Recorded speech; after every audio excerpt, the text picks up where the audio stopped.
तो देखो आज हमारे पास है डीएसएसबी का पुराना पेपर, ठीक है, जो कि लास्ट ईयर हुआ था 2024 के अंदर। और ये इसकी पोस्ट थी टेक्निकल असिस्टेंट, ठीक है। तो डीएसएसबी में काफ़ी टाइप की पोस्ट आती है, जैसे कि ये टेक्निकल असिस्टेंट है। इसके अलावा लैब असिस्टेंट की भी अभी जिसका एग्ज़ाम है, ठीक है। और लैब टेक्नीशियन की भी आती है। लैब असिस्टेंट की लेवल 4 पे आती है और लैब टेक्नीशियन की लेवल 5 पे आती है। तो इस तरीके से काफ़ी सारी पोस्ट जो है वो डीएसएसबी में आती रहती है। और एक जैसे कि 81424 इस वाले कोड का एग्ज़ाम भी अभी जून में ही है। तो खूब सारी पोस्ट इसमें आती रहती है। सिलेबस की अगर बात करें तो इसके अंदर मेनली एक तो अपना सब्जेक्ट आता है, ठीक है। सब्जेक्ट के आते हैं अपने 100 क्वेश्चन, ठीक है। और बाकी जो बच गया सामान उसके अंदर आता है हिंदी के 20 क्वेश्चन, इंग्लिश के 20 क्वेश्चन, रीजनिंग के भी 20 क्वेश्चन, और अपने मैथ आती है तो मैथ्स के 20 क्वेश्चन, और इसमें क्या जीके के 20 क्वेश्चन। तो कुल मिलाकर 100 क्वेश्चन ये हो गए। तो टोटल की अगर बात करें तो टोटल 200 क्वेश्चन आते हैं, ठीक है। 200 क्वेश्चन आते हैं और टाइम मिलता है अपने पास कितने, 2 घंटे का टाइम मिलता है, ठीक है। तो इस प्रकार से इसका एग्जाम पैटर्न रहता है।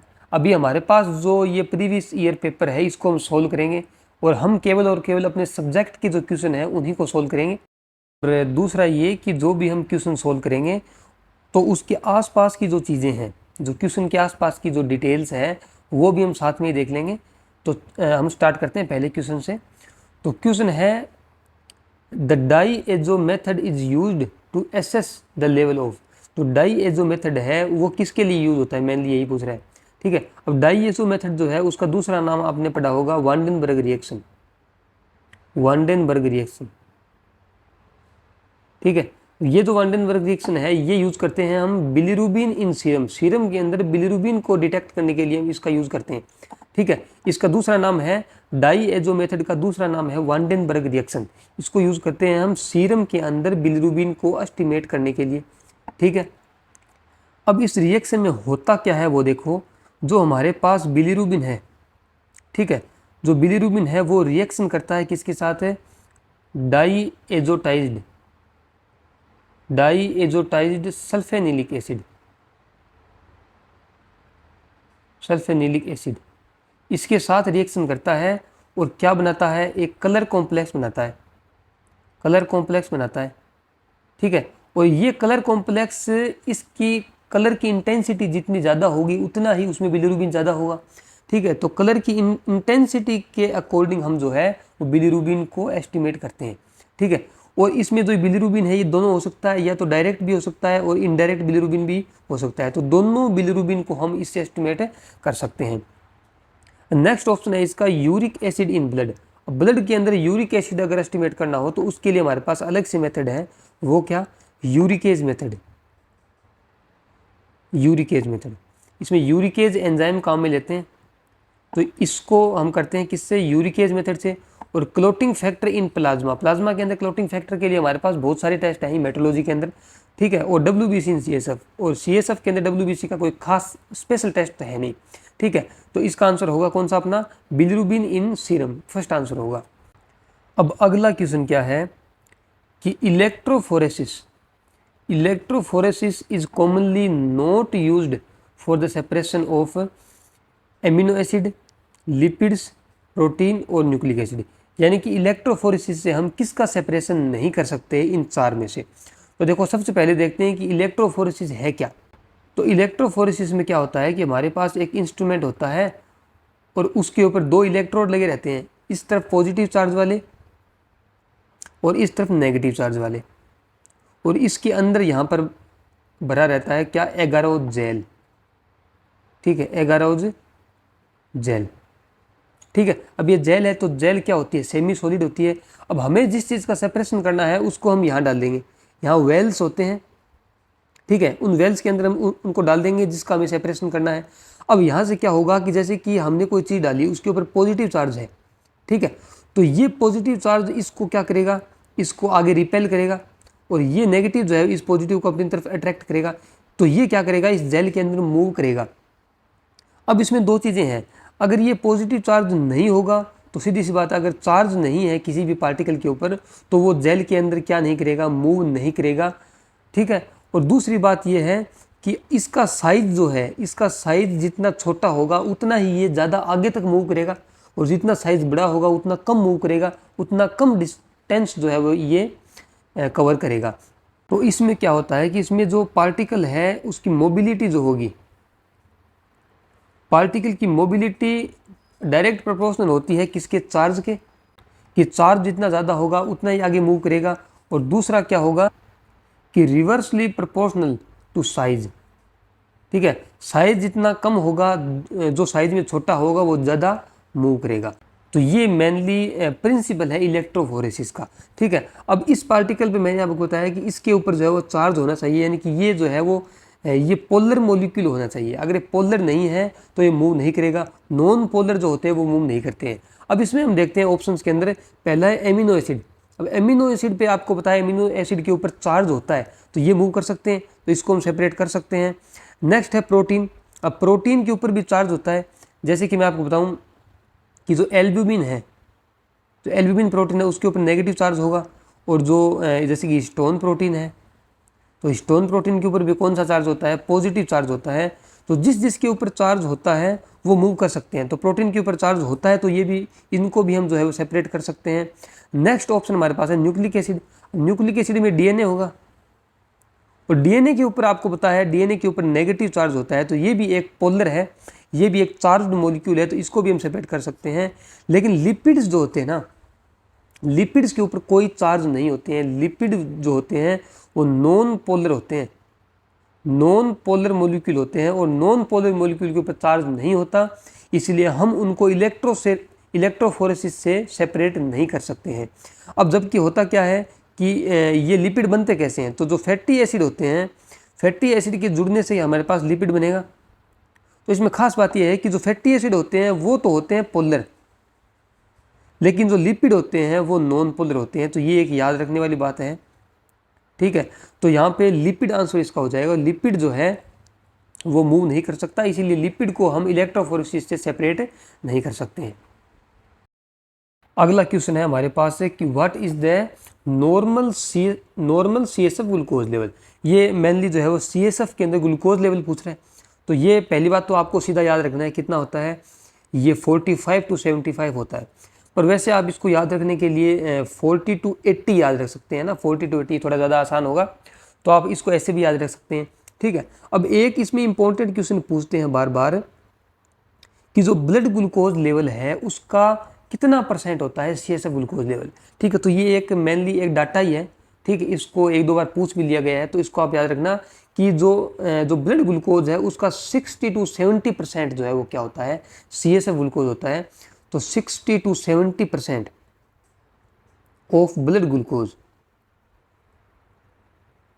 ग्लूकोज, एक बात तो ये हो गई। दूसरी बात ये है कि जो टीबी के पेशेंट होते हैं, तो टीबी के पेशेंट होते हैं उनके अंदर जो है वो CSF ग्लूकोज लेवल जो है वो कम मिलता है, ठीक है। अब इसके दो कारण हैं। पहला कारण तो ये है कि जो माइकोबैक्टीरियम ट्यूबरकुलोसिस है, जो कि बैक्टीरिया कोज करता है टीबी को, एक तो वो ग्लूकोज को कंज्यूम करेगा तो वैसे ग्लूकोज कम हो जाएगा, ठीक है। तो माइकोबैक्टीरियम ट्यूबरकुलोसिस जो बैक्टीरिया है वो कंज्यूम करेगा ग्लूकोज को, ठीक है। इससे भी क्या होगा, ग्लूकोज लेवल कम हो जाएगा CSF के अंदर। और दूसरा ये है कि मैं आपको बताया CSF बनता कहाँ है, तो ये हमारा ब्रेन है और ये नीचे की क्या बॉडी है। अब CSF जो है वो हमारा ब्रेन में बनता है, और हमारे जो ब्रेन और बॉडी के बीच के अंदर एक तरीके से एक फिल्टर होता है जिसको हम बोलते हैं ब्लड ब्रेन बैरियर। जो भी चीज़ें न्यूट्रिएंट है, ऑक्सीजन है, जो चीज़ें हैं वो नीचे बॉडी से जब ब्रेन के अंदर जाएगी तो वो इस फिल्टर के थ्रू जाएगी, ठीक है। अब टीबी के केस में क्या होता है कि ये जो ब्लड ब्रेन बैरियर है या इवन पूरी बॉडी के अंदर ही जो है वो इन्फ्लामेशन हो जाती है। इस चक्कर में क्या होगा कि जो ग्लूकोज है वो ट्रांसपोर्ट नहीं हो पाता है, इसी कारण जो है वो CSF के अंदर ग्लूकोज की कमी आ जाती है। तो दो रीज़न मैंने आपको बताया कि एक तो जो माइकोबैक्टीरियम ट्यूबरकुलोसिस है वो कंज्यूम करेगा ग्लूकोज को, और दूसरा ये है कि इन्फ्लामेशन के कारण जो है वो ट्रांसपोर्ट रुक जाएगा किसका, ग्लूकोज का, इसलिए CSF के अंदर ग्लूकोज की कमी आ जाएगी, तो CSF ग्लूकोज लेवल कम हो जाएगा। तो ये 2 रीज़न हमारे पास है। तो नेक्स्ट हमारे पास क्वेश्चन है normal bleeding time by Duke method. तो ये पूछ रहा है कि जो ड्यूक मेथड है उससे ब्लीडिंग टाइम कितना आता है। ठीक है, अब ब्लीडिंग टाइम होता क्या है कि जैसे कि हमारी बॉडी सरफेस है उसके ऊपर कोई कट लग गया तो कितनी देर तक ब्लड बाहर निकलेगा, उसी को हम क्या बोलते हैं, ब्लीडिंग टाइम बोलते हैं। तो इसके बहुत सारे मेथड हैं, उसमें से ही एक मेथड कौन सा है, ड्यूक मेथड है। तो इसने ड्यूक मेथड के अंदर नॉर्मल ब्लीडिंग टाइम कितना आता है वो पूछा है।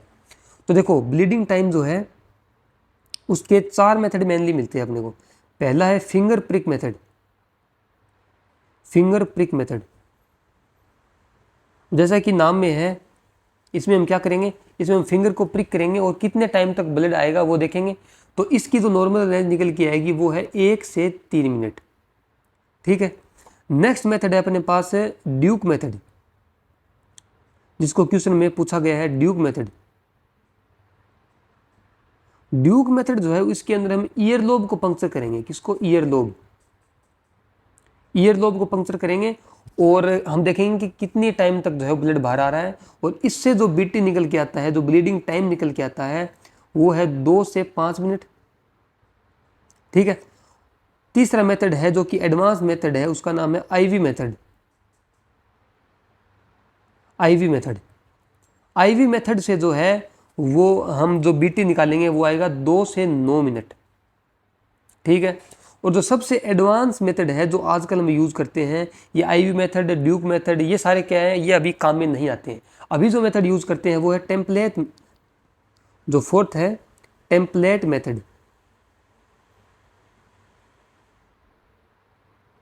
टेम्पलेट मेथड, तो इससे जो है वो टाइम आता है 2 से 9 मिनट। ठीक है, ये सबसे ज़्यादा एडवांस मेथड है, इसको हम एडवांस आईवी मेथड भी बोलते हैं। ठीक है, तो इससे जो टाइम निकल के आता है इससे आता है 2 से 9 मिनट। तो अभी हम देखेंगे कि 5 से 10 सेकंड, तो सेकंड में तो टाइम होता नहीं है।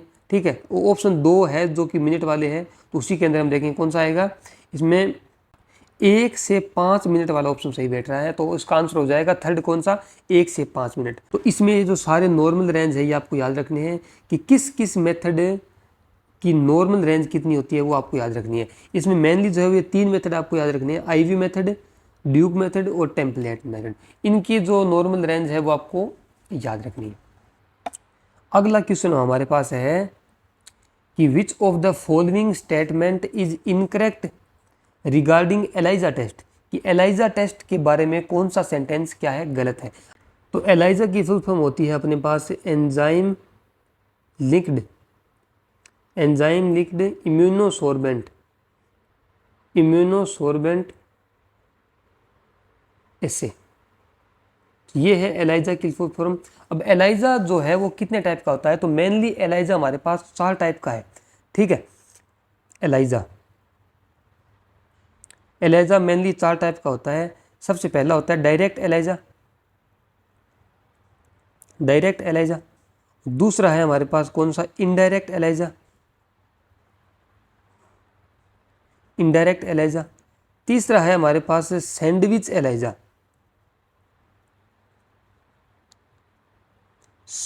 एलाइजा।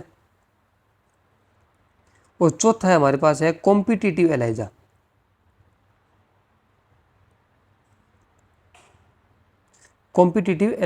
तो 4 टाइप की जो है वो एलाइजा हमारे पास है, कौन सा, डायरेक्ट, इनडायरेक्ट, सैंडविच और कॉम्पिटिटिव। अब जो डायरेक्ट एलाइजा है वो यूज़ करते हैं हम किसी भी सैंपल के अंदर एंटीजन को डिटेक्ट करने के लिए।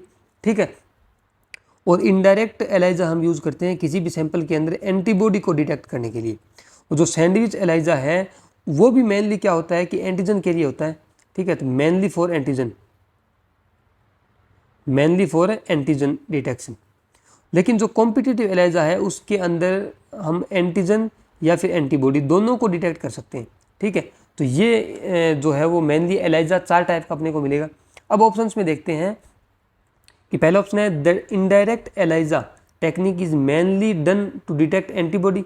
इसने बोला है कि इनडायरेक्ट जो है वो एंटीबॉडी के लिए होता है, तो बिल्कुल सही बात है, ये सही बात है। ठीक है, एलाइजा इज द एब्रेवेशन का मतलब होता है शॉर्ट फॉर्म। एब्रिवेशन ऑफ इलेक्ट्रोल्यूमिनेसेंट इम्यूनोस्टैटिक एसे। ये बोला है कि एलाइजा की फुल फॉर्म जो है वो ये होती है, जबकि ये नहीं होती है, तो ये भी गलत हो गया। और अगला है sandwich and competitive techniques are types of ELISA. बिल्कुल सही बात है, ये दोनों जो है वो एलाइजा के टाइप होते हैं, तो ये ऑप्शन सही है। And ELISA test is the screening test of HIV। जो एलाइजा है वो HIV के लिए एज ए स्क्रीनिंग टेस्ट हम इसको काम में लेते हैं, तो ये बात भी बिल्कुल सही है, ये भी आपको याद रखनी है। तो इसके अंदर एक ही ऑप्शन गलत है, वो कौन सा है, सेकंड ऑप्शन। बाकी सारे सेंटेंस जो है वो एलाइजा के बारे में सही है, तो इसका ऑप्शन हो जाएगा सेकंड।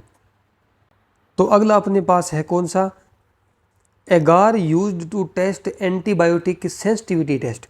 ठीक है, तो माइक्रोबायोलॉजी लैब है, उसके अंदर हमारे पास एक टेस्ट होता है जिसको बोलते हैं एंटीबायोटिक ससेप्टिबिलिटी टेस्ट। ठीक है, AST जिसको बोलते हैं शॉर्ट फॉर्म में। अब AST के लिए हम एक स्पेशल कल्चर मीडिया यूज़ करते हैं जिसका नाम है MHA एगार। क्या, MHA एगार। ठीक है, म्यूलर हिंटन एगार जो है वो हम किसके लिए यूज़ करते हैं, AST को लगाने के लिए यूज़ करते हैं। तो इसका आंसर हो जाएगा थर्ड, म्यूलर हिंटन एगार। अब जो फर्स्ट ऑप्शन है चॉकलेट एगार, वो आपको पता है एक एनरिस्ट मीडिया है। ठीक है, एनरिस्ट मीडिया है। और जो मैकोन की एगार है वो कौन सा है, तो वो डिफरेंशियल मीडिया है। और जो RCM एगार है इसका फुल फॉर्म होता है रॉबर्टसन कुक्ड मीट एगार। ये एक टाइप का एनएरोबिक मीडिया है, एनएरोबिक मीडिया।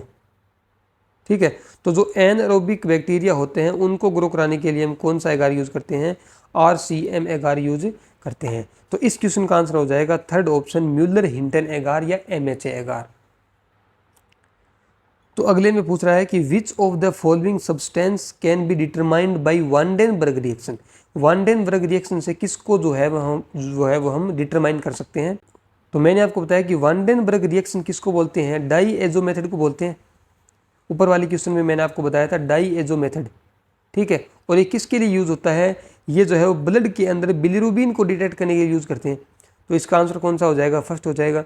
ठीक है, अगला ऑप्शन है एल्ब्यूमिन लेवल इन यूरिन। तो यूरिन के अंदर एल्ब्यूमिन लेवल को चेक करने के लिए हम टेस्ट कौन सा यूज़ करते हैं, वैसे 3-4 टेस्ट हैं, पर मेनली यूज़ करते हैं हम कौन सा, heat and acetic acid test. Heat and acetic acid test. तो इस क्वेश्चन का आंसर हो जाएगा फर्स्ट कौन सा, बिलिरुबिन लेवल इन ब्लड। और ये RBC इन CSF और WBC इन CSF, इनके लिए कोई खास स्पेशल टेस्ट है नहीं अपने पास। तो अगला अपने पास है which test is used to confirm HIV infection, कि HIV जो है उसको कन्फर्म करने के लिए कौन सा टेस्ट हम यूज़ करते हैं, ये पूछा गया। तो जो HIV है अपने पास है उसके लिए मेनली हम 2 टाइप के टेस्ट करते हैं। तो पहला जो हम टेस्ट करते हैं वो है स्क्रीनिंग टेस्ट। ठीक है, स्क्रीनिंग टेस्ट। अब स्क्रीनिंग टेस्ट जो है वो पॉजिटिव आ भी सकता है और नहीं भी आ सकता है, तो हम जो है वो एलाइजा को as a screening test use करते हैं, एलाइजा को। ठीक है, अब एलाइजा पॉजिटिव नेगेटिव कुछ भी आ सकता है। अगर एलाइजा जो है वो पॉजिटिव आता है तब हम उसके बाद कन्फर्मेटरी टेस्ट लगाते हैं, जिससे कि कन्फर्म हो जाए कि HIV इन्फेक्शन है कि नहीं है। तो नेक्स्ट वाला करते हैं हम कौन सा, कन्फर्मेटरी टेस्ट। कौन सा, कन्फर्मेटरी टेस्ट यूज़ करते हैं। और HIV के केस में कन्फर्मेटरी टेस्ट होता है कौन सा, western blot, western blot test. तो जो वेस्टर्न ब्लॉट टेस्ट है वो HIV का कन्फर्मेटरी टेस्ट है, और ये वाला क्वेश्चन बहुत बार पूछा गया है। ठीक है, कि HIV के केस में कन्फर्मेटरी टेस्ट कौन सा है, तो वो होगा कौन सा, western blot test. Fourth answer इसका सही हो जाएगा। तो बाकी ऑप्शन की बात करें तो विडाल टेस्ट हमारे पास टाइफाइड के लिए होता है। ठीक है, विंट्रोप टेस्ट हमारे पास जो है वो पैक्ड सेल वॉल्यूम के लिए होता है, जिसको हम हिमेटोक्रिट भी बोलते हैं, HCT बोलते हैं। और वेस्टरग्रेन टेस्ट जो है वो आपको सभी को पता है, वो ESR के लिए होता है। ठीक है, तो इस क्वेश्चन का आंसर हो जाएगा कौन सा, वेस्टर्न ब्लॉट टेस्ट। अभी देखो, अभी हमारे पास जो है ये 3-4 टाइप के ब्लोटिंग टेस्ट होते हैं। इसकी एक ट्रिक है, इसको बोलते हैं स्नो ड्रॉप, SNOW, नीचे लिखेंगे ड्रॉप, ड्रॉप। अब O से O कट जाएगा, इसका कोई मतलब है नहीं। तो बाकी की अगर देखें तो S से बनेगा साउथर्न ब्लॉट। साउथर्न ब्लॉट होता है D से DNA के लिए। ठीक है, और N से बनेगा नॉर्थर्न ब्लॉट। नॉर्थर्न ब्लॉट होता है R यानी कि RNA के लिए। और W से बनेगा वेस्टर्न ब्लॉट, वो होता है P यानी कि किसके लिए, प्रोटीन के लिए। और वेस्टर्न ब्लॉट के साथ आप लिख सकते हैं कौन सा, एक ई लिख सकते हैं, ईस्टर्न ब्लॉट। ईस्टर्न ब्लॉट भी जो है वो प्रोटीन के लिए यूज हम करते हैं। तो ये जो 3-4 टाइप के जो ब्लोटिंग टेस्ट है वो बहुत बार पूछते हैं, आपको याद रखने पड़ेंगे। तो ये इसकी ट्रिक है, कौन सी, स्नो ड्रॉप। तो अगला हमारे पास है what is the normal lymphocyte percentage in adult. जो एडल्ट है उसके अंदर लिम्फोसाइट कितने परसेंट होती है वो हमें पूछा गया है। तो जो टोटल WBC जो है हमारे पास वो कुल मिलाकर 5 टाइप की होती है, न्यूट्रोफिल, लिम्फोसाइट, मोनोसाइट, इस्नोफिल और बेसोफिल। ये 5 टाइप की अपने पास WBC होंगी, ठीक है। अब न्यूट्रोफिल जो है सबसे ज़्यादा होती है, ये मैंने सीक्वेंस में लिखे हुए हैं, सबसे ज़्यादा न्यूट्रोफिल, फिर लिम्फोसाइट, फिर मोनोसाइट, फिर इस्नोफिल, और सबसे कम होगी अपने पास कौन सी, बेसोफिल। तो जो न्यूट्रोफिल है वो होगी परसेंटेज में 40 to 70%, लिम्फोसाइट होगी अपनी 20 to 40%, ठीक है। मोनोसाइट होगी 2 to 8%, इयोसिनोफिल होगी इस मोनोसाइट की एकदम आधी 1 to 4%, और बेसोफिल जो है वो भी इयोसिनोफिल की ऑलमोस्ट हाफ ही होगी, 0.5 to 2%, ठीक है। तो ये इसके परसेंटेज होते हैं। तो ये अब इसमें अगर देखें, इसमें लिम्फोसाइट का पूछा हुआ है, तो लिम्फोसाइट होगी अपनी कितनी, 20 to 40%। तो थर्ड आंसर इसका सही हो जाएगा। नेक्स्ट अपने पास है what does that term azoospermia. अब देखो एजोस्पर्मिया में ए जहाँ भी दिख जाए, जिस भी नाम के आगे ए दिख जाए, उसका मतलब होता है एब्सेंट, ठीक है। एकदम एब्सेंट को बोलते हैं क्या, ए से मतलब एब्सेंट हो गया। जूस्पर्मिया का मतलब होता है स्पर्म, ठीक है, यानी कि बिल्कुल भी स्पर्म नहीं होंगे, स्पर्म जो है वो एब्सेंट होंगे। तो देखो फर्स्ट ऑप्शन इसमें है एब्सेंस ऑफ स्पर्मेटोजोआ। स्पर्मेटोजोआ का मतलब भी क्या होता है, स्पर्म होता है, ठीक है। तो absence of spermatozoa in this semen, semen के अंदर बिल्कुल भी जो है स्पर्मेटोजोआ नहीं होंगे। तो ये ऑप्शन सही हो गया, तो इसका आंसर भी यही हो जाएगा। नेक्स्ट है reduction in volume of ejaculate, ejaculate के वॉल्यूम में रिडक्शन होना, तो ये तो गलत है। और टोटल एब्सेंस ऑफ इजैकुलेट, जो इजैकुलेट है वो एब्सेंस नहीं होगा, जबकि उसके अंदर स्पर्मेटोजोआ एब्सेंस होंगे, तो ये भी गलत हो गया। और नेक्स्ट है कि सीमन वॉल्यूम अगर कम इंक्रीज हो जाए तो ये भी नहीं होगा। तो इसका आंसर हो जाएगा कौन सा, फर्स्ट आंसर। नेक्स्ट है VDRL test. VDRL test is commonly used to diagnose. अब देखो VDRL टेस्ट कौन सा होता है, VDRL टेस्ट को दूसरा नाम हमने लिखा, इसको RPR टेस्ट भी बोलते हैं, ठीक है, RPR टेस्ट। अब RPR की फुल फॉर्म होती है रैपिड प्लाज्मा रिएजन, ठीक है, रैपिड प्लाज्मा रिएजन बोलते हैं। RPR जो टेस्ट है वो मेनली करते हैं किसके लिए, सिफिलिस के लिए करते हैं, मेनली किसके लिए, सिफिलिस के लिए करते हैं। और सिफिलिस कौन सा बैक्टीरिया करवाता है, तो वो है ट्रेपोनिमा पैलिडम, ठीक है, ट्रेपोनिमा पैलिडम करवाता है।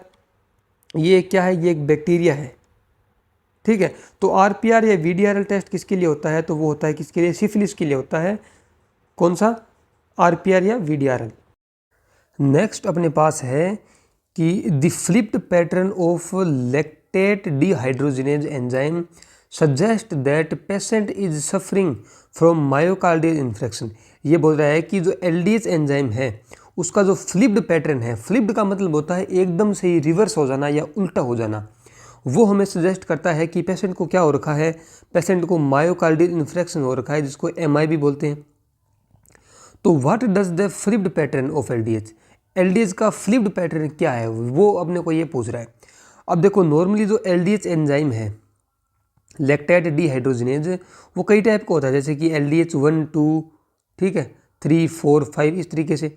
लेकिन नॉर्मली क्या होता है कि जो LDH जो LDH 2 है वो नॉर्मली ज़्यादा होता है किससे, LDH 1 से, ठीक है। नॉर्मली जो है वो LDH 2 LDH 1 से ज़्यादा होता है। ऐसा क्यों होता है, क्योंकि जो LDH 1 हमारे पास है वो मिलेगा अपने को कहाँ, हार्ट मसल में, ठीक है, वो हार्ट मसल में मिलेगा, इसलिए वो क्या होगा, वो ब्लड के अंदर कम दिखेगा, इसलिए LDH 2 ज़्यादा होगा, LDH 1 जो है वो कम होगा। लेकिन जब कभी भी कोई भी ऐसी डिजीज़ होगी जिससे कि हार्ट की मसल्स डैमेज होगी, तो ये जो LDH 1 है ये लीक होकर मसल जब डैमेज होगी तो ये LDH1 लीक होकर कहाँ आ जाएगा, ब्लड में आ जाएगा। ठीक है, और ब्लड के अंदर फिर क्या होगा कि LDH से बढ़ेगा और LDH1 इतना बढ़ेगा कि LDH2 से ज़्यादा हो जाएगा, यानी कि LDH जो 2 है वो कम हो जाएगा और ज़्यादा कौन हो जाएगा, LDH1 हो जाएगा। अब आप इसमें देखो कि पहले LDH2 ज़्यादा था, लेकिन उस डिजीज़ के बाद क्या हो गया, LDH1 ज़्यादा हो गया, यानी कि इनका जो लेवल है वो रिवर्स हो गया या उल्टा हो गया। ठीक है, तो इसी को बोलते हैं फ्लिप्ड पैटर्न ऑफ LDH। और ये जो डिजीज़ है जिससे कि हार्ट मसल डैमेज होती है वो है कौन सी, मायोकार्डियल इन्फ्रेक्शन। तो मायोकार्डियल इन्फ्रेक्शन जो है उसके केस में हार्ट मसल डैमेज होगी, तो जो LDH1 है वो ब्लड के अंदर लीक होकर ब्लड के अंदर बढ़ जाएगा और उसी कारण जो है वो LDH1 ज़्यादा हो जाएगा LDH2 से। इसी को हमने क्या बोला है, फ्लिप्ड पैटर्न बोला है। ठीक है, अब इसने पूछा है कि फ्लिप्ड पैटर्न में होगा क्या, तो ये वाला जो है ये फ्लिप्ड पैटर्न है। अब इसमें क्या हो रहा है, ऑप्शन पढ़ते हैं। The ration of LDH1 to LDH2 is below 1, यानी कि जो LDH1 और LDH2 का रेशियो है वो 1 से कम है। अब ये 1 से कम तब होगा जब नीचे वाली वैल्यू बड़ी होगी, यानी कि LDH2 ज़्यादा होगा, जबकि यहाँ LDH1 ज़्यादा है, तो ये तो गलत हो गया। दूसरा है LDH1 and LDH2 are equal, तो ये तो सही नहीं है, LDH1 ज़्यादा है। एंड थर्ड है कि LDH1 is lower than LDH2, ये भी गलत है। और चौथा जो है वो LDH1 is higher than LDH2, ये वाला ऑप्शन जो है इसमें सही हो जाएगा। अब ये चीज़ें आपको याद रखनी है। और एक इम्पॉर्टेंट चीज़ जो यहाँ पे नहीं पूछी गई है वो ये है कि नॉर्मल LDH लेवल कितना होता है ब्लड के अंदर, normal LDH level in blood, तो ये होगा 140 to 280 यूनिट पर लीटर। तो ये एक एक्स्ट्रा इन्फॉर्मेशन आपको याद रखनी है। और नेक्स्ट हमारे पास है क्या, विच device measures the absorbance of particular wavelength of light. कौन सा ऐसा इंस्ट्रूमेंट है जो कि पर्टिकुलर वेवलेंथ को मेजर करता है बाय ए स्पेसिफिक सॉल्यूशन, किसी भी स्पेसिफिक सॉल्यूशन के अंदर। तो देखो जो एनीमोमीटर है वो क्या होता है, ये जो हमारी जो हवाएं हैं, जो विंड स्पीड है उसको मेजर करता है, तो ये तो गलत हो गया। दूसरा है बैरोमीटर, बैरो का मतलब ही होता है क्या, प्रेशर, बैरो का मतलब होता है प्रेशर। अब ये प्रेशर को मेजर करेगा, तो ये भी गलत हो गया। थर्मोमीटर आपको पता है कि टेम्परेचर वाला होता है। और चौथा है कलरीमीटर, जो कलरीमीटर होता है वो विजिबल लाइट को डिटेक्ट करता है। ठीक है, वो भी एक पर्टिकुलर वेवलेंथ के ऊपर। तो एक तो होगा हमारे पास कलरीमीटर, तो आंसर इसका क्या हो जाएगा, कलरीमीटर। और एक इसके साथ और होता है वो है स्पेक्ट्रोफोटोमीटर। ये दोनों के दोनों जो है वो एक फिक्स्ड वेवलेंथ की लाइट को मेजर करेंगे। ठीक है, जबकि कलरीमीटर, अब इसमें डिफरेंस क्या है, जो कलरीमीटर है वो सिर्फ और सिर्फ क्या करेगा, वो विजिबल लाइट को मेजर करेगा। ठीक है, लेकिन स्पेक्ट्रोफोटोमीटर जो है वो थोड़ा सा एडवांस होगा, ये विजिबल तो करेगा ही करेगा, विजिबल लाइट को तो करेगा ही करेगा, साथ में यूवी लाइट को भी जो है मेजर करेगा। तो ये दोनों जो इंस्ट्रूमेंट हैं वो हम यूज़ में लेते हैं लैब में बहुत ज़्यादा फ्रीक्वेंटली। जो भी अपने इंस्ट्रूमेंट होते हैं वो दोनों के दोनों स्पेक्ट्रोफोटोमीटर पे जो है बेस्ड होते हैं। और कलरीमीटर आपने देखा होगा जो कि पहले काम में लिया जाता था, फिलहाल जो है वो कलरीमीटर कम काम में लिया जाता है। अब स्पेक्ट्रोफोटोमीटर जो है वो सबसे ज़्यादा यूज़ आता है आज के टाइम पे। आप जो भी बड़े बड़े इंस्ट्रूमेंट देखते हो जिनसे हम वैल्यूज़ निकालते हैं वो सारे क्या होते हैं, स्पेक्ट्रोफोटोमीटर होते हैं। और इससे जस्ट पहले कलरीमीटर काम में लेते थे, या आज भी जो छोटी लैब्स है जिसमें सैंपल लोड कम है उसमें कलरीमीटर का हम यूज करते हैं, जो आपने देखा भी होगा। ठीक है, तो ये हो गया। नेक्स्ट अपने पास है which of the following test are not commonly used to assessment of bleeding and clotting time. Bleeding and clotting जो डिसऑर्डर होते हैं उससे जो है वो रिलेटेड कौन सा नहीं है, ये पूछा है। ठीक है, तो सबसे पहले आता है ASO। अब ASO क्या होता है, इसकी फुल फॉर्म होती है एंटी स्ट्रेप्टोलाइसिन O। ठीक है, ये जो स्ट्रेप्टोकोकस है, स्ट्रेप्टोकोकस बैक्टीरिया है, उनको डिटेक्ट करने के लिए काम में लेते हैं। ANA होता है एंटी न्यूक्लियर एंटीबॉडी, तो ये क्या होता है, ये एक ऑटो इम्यून डिजीज से रिलेटेड है, तो ये भी नहीं होगा। नेक्स्ट है bleeding time, clotting time, INR, D dimer, FSP और ये PTT। देखो ये सारे जो है वो तो किससे रिलेटेड है, वो कोगुलेशन स्टडीज से रिलेटेड है। तो इसका आंसर कौन सा हो जाएगा, 1 हो जाएगा, जिसका कोई भी दूर दूर तक रिलेशन नहीं है किसके साथ, ब्लीडिंग एंड क्लोटिंग डिसऑर्डर के साथ। तो ये इसका आंसर हो जाएगा, आंसर फर्स्ट। नेक्स्ट है अपना कि which of the following is the most important indicator of faecal pollution of water. ये पूछ रहा है कि कौन सा इंडिकेटर मोस्ट इम्पोर्टेंट है किसके लिए, वाटर के अंदर फिकल पोल्यूशन को चेक करने के लिए, ये पूछ रहा है।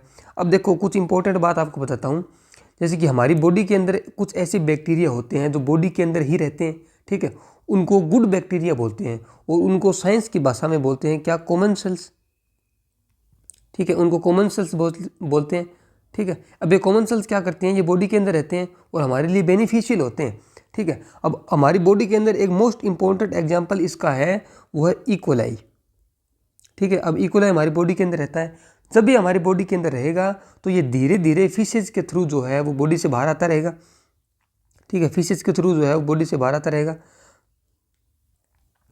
अब अगर ये फिशेज जो है वो किसी भी वाटर सोर्स के साथ मिक्स हो जाए, वाटर सोर्स के साथ मिक्स हो जाए, तो उस वाटर सोर्स के अंदर हमें क्या देखने को मिलेगा, हमें उसके अंदर जो है वो इकोलाई देखने को मिलेगा। तो यही मैं बोल रहा हूँ कि अगर किसी भी पानी के अंदर इकोलाई हमें देखने को मिल रहा है, इसका मतलब है उसके अंदर फीकल पार्टिकल मिक्स्ड हैं या फिर फिशेज पोल्यूशन उसके अंदर है। अब इकोलाई जब उसके अंदर मिलेगा तो एक तो पहला इंडिकेटर ये है कि उसके अंदर फीकल पोल्यूशन है, और दूसरा इंडिकेटर उसका ये होगा कि इकोलाई की खास बात ये है कि ये पानी के अंदर ज़्यादा देर तक जिंदा नहीं रह सकता, बहुत ही कम टाइम तक जिंदा रहता है। तो अगर इकोलाई पानी के अंदर मिल रहा है, इसका मतलब ये है कि रिसेंट कंटामिनेशन जो है वो इसके अंदर हुआ है, यानी कि बहुत ही कम टाइम हुआ है, रिसेंट कंटामिनेशन इसके अंदर है, बहुत ज़्यादा टाइम नहीं हुआ है। तो ये इकोलाई की खास बात है। तो अब ऑप्शन देखते हैं, पहला है प्रेजेंस ऑफ बोर्डेटेला, तो ये तो गलत हो गया। प्रेजेंस ऑफ माइकोबैक्टीरियम, ये भी गलत है। प्रेजेंस ऑफ इकोलाई, ये ऑप्शन इसका सही हो जाएगा। और फोर्थ है प्रेजेंस ऑफ माइकोबैक्टीरियम लेप्री, तो ये भी गलत है, हो गया। तो इसका आंसर आ जाएगा आंसर थर्ड। नेक्स्ट है which of the following is not included in liver function test. कौन सा है जो लीवर फंक्शन टेस्ट के अंदर नहीं आता है। अब देखो जो LFT होता है उसके अंदर मेनली 10 पैरामीटर होते हैं। कौन कौन से, एक तो एल्कलाइन फॉस्फेटेज ALP, नेक्स्ट है ALT, इसको हम क्या बोलते हैं, SGPT भी बोलते हैं, SGPT। दूसरा है कौन सा, AST, इसको हम बोलते हैं SGOT, ठीक है। नेक्स्ट है GGT, gamma glutamate transferase. Next है टोटल बिलीरुबिन, डायरेक्ट बिलीरुबिन, और अगला है टोटल प्रोटीन, फिर एल्ब्यूमिन, ग्लोबुलिन और एल्ब्यूमिन ग्लोबुलिन रेशियो। तो ये 10 हो गए, 1 2 3 4 5 6 8 9 और 10। तो ये 10 पैरामीटर जो है वो हमारे LFT के अंदर होता है। अब आप देख सकते हैं कि इसमें से कौन सा है जो कि LFT के अंदर नहीं है। तो आप देख पा रहे हैं कि जो थर्ड ऑप्शन है HCT, इसको हिमेटोक्रीट बोलते हैं या इसको बोलते हैं क्या, पैक्ड सेल वॉल्यूम। ये वाला जो है वो हमारे जो LFT के अंदर नहीं मिलेगा, बाकी सारे के सारे मिलेंगे किसके अंदर, LFT के अंदर। तो आंसर हो जाएगा थर्ड। नेक्स्ट क्वेश्चन है which of the following is a neutral dye. कौन सा है जो कि न्यूट्रल डाई है and mixture of acidic and basic dyes, और एसिडिक और बेसिक डाइज का मिक्सचर भी है, that will stain both nucleus and cytoplasm, ठीक है। अब ये पूछा है, अब एक साइंटिस्ट थे हमारे पास जिसका नाम था रोमानोवस्की। क्या था, रोमानोवस्की। अब इसने एक थ्योरी दी थी कि जो भी स्टेन है उसके अंदर मेनली 2 टाइप की डाई मिलेगी, ठीक है। पहली मिलेगी कौन सी, एसिडिक डाई, ठीक है, और दूसरी मिलेगी कौन सी, बेसिक डाई। अब एसिडिक डाई और बेसिक डाई दोनों एक साथ मिलेगी तभी ये क्या हो जाएगा, ये न्यूट्रल हो जाएगा, इसकी pH जो है वो ऑलमोस्ट क्या हो जाएगी, 7 हो जाएगी। अब जो एसिडिक डाई है वो सेल के कौन से पार्ट को स्टेन करेगी, वो सेल के बेसिक पार्ट को स्टेन करेगी, और सेल का बेसिक पार्ट क्या होता है, वो है साइटोप्लाज्म।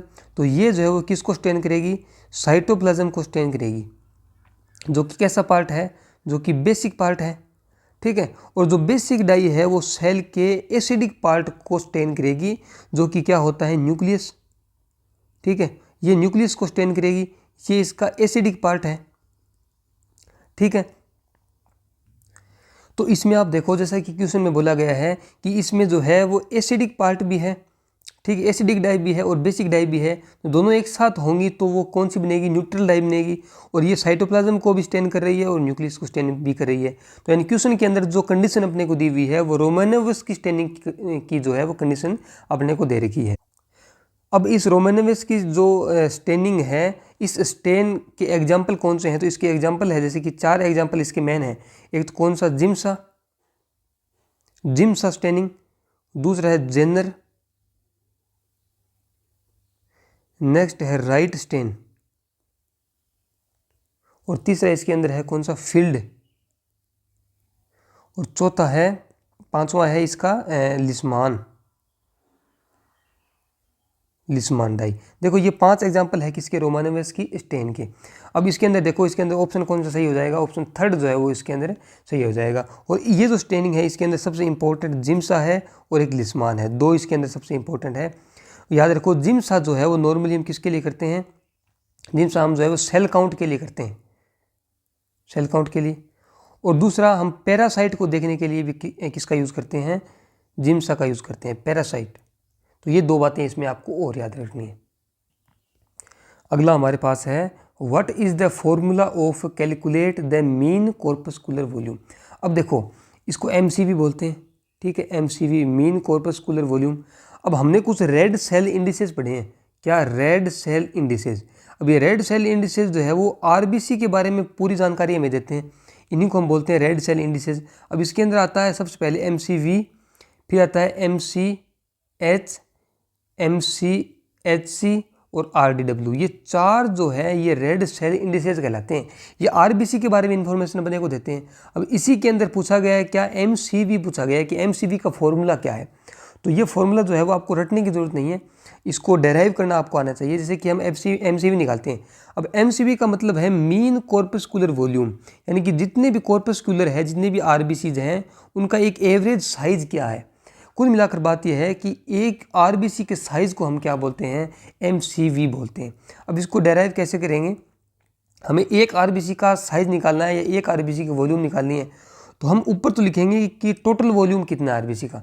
तो टोटल वॉल्यूम ऑफ आरबीसी है ना, जो टोटल आरबीसी है उनका टोटल वॉल्यूम कितना है, और उसके अंदर जब नंबर ऑफ आरबीसी को डिवाइड कर देंगे तो हमारे पास एक आरबीसी का साइज आ जाएगा।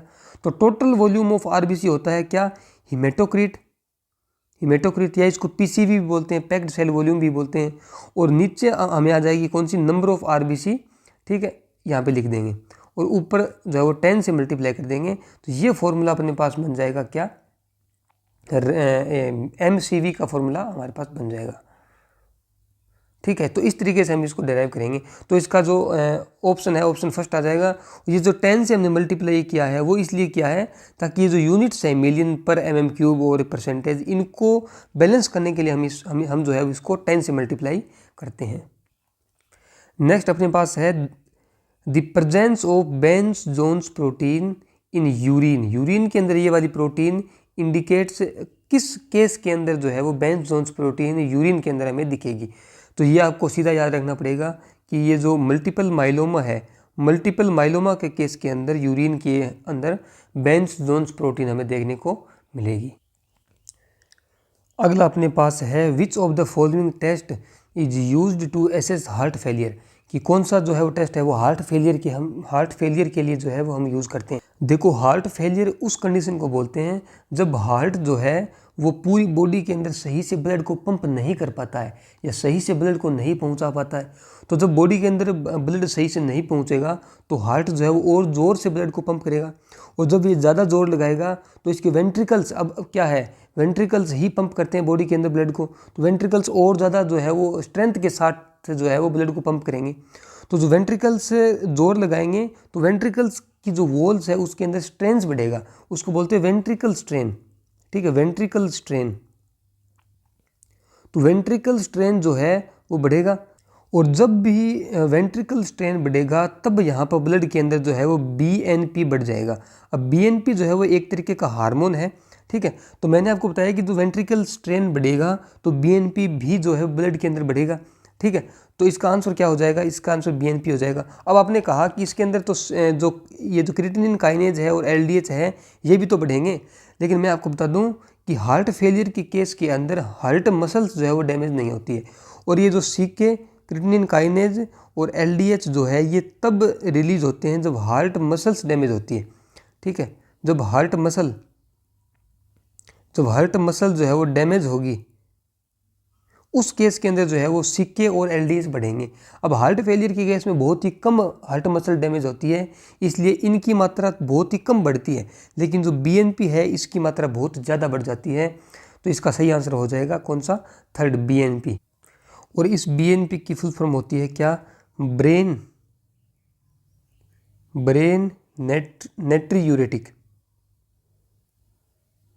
Natriuretic peptide. ये एक टाइप का जो है वो हार्मोन होता है। ठीक है, ये एक टाइप का हार्मोन होता है। ठीक है, तो कुल मिलाकर बात यह है कि जब भी हार्ट फेलियर होगा तो उस केस के अंदर बीएनपी जो है ब्लड के अंदर बढ़ जाएगा। तो जो बीएनपी टेस्ट है वो किसके लिए होता है, पर्टिकुलरली हार्ट फेलियर के केस के अंदर होता है। तो ये आपको याद रखना है, सीधा का सीधा इसमें जरूर क्वेश्चन बन सकता है। तो ये जो है वो इस वाले पेपर का एक सेक्शन हो गया जिसके अंदर 20 क्वेश्चन होते हैं, और अगले वीडियो के अंदर हम अगले 20 क्वेश्चन जो है वो डिस्कस करेंगे।